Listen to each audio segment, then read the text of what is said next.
Update tayo guys sa ating ongoing job dito kay Herbert. Bert, nakali construction ka.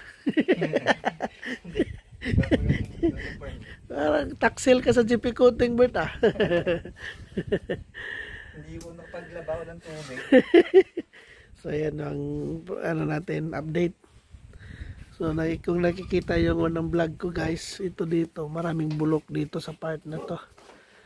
Ito bagong weatherboard na yan. Pinalitan namin yung doon. Meron ding bagong weatherboard doon. Nagpalit kami ng weatherboard kasi bulok na.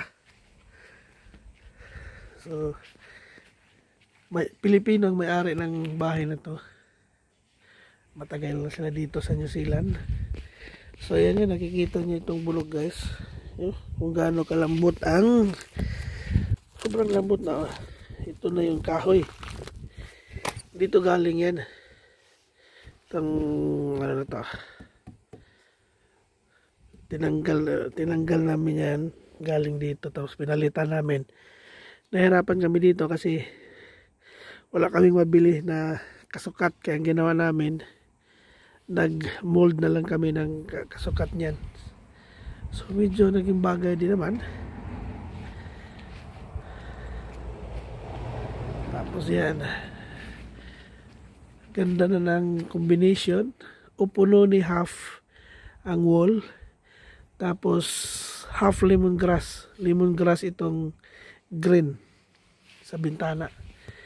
So ang usually pag ang bahay ay ang wall is light color, opposite ka dito sa bintana, sa mga trims bintana at sa mga frames ng dark.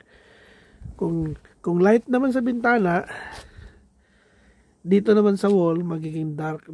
So ito, so light sa wall, o puno ni half, tapos ito darker. So yun ang tips no sa mga design sa kulay sa bahay.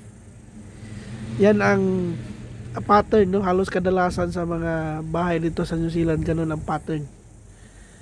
So yung mga trim, yung mga fascia board na yan, yung mga bintana,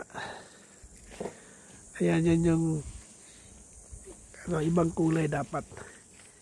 Meron din namang bahay na ang bintana lang nila ay puti. No, majority din sa bintana nila puti dito sa mga bahay sa New Zealand. Pero of course ano man yan, owner's choice man yan, kung depende kung anong gusto nilang kulay ang ilagay sa kanilang bintana. So ayan ang ating master painter, si Raymond. Master painter to. Master painter. Pinterwit. So yan, hopefully matatapos namin this week to, project na to, para makaalis na kami dito.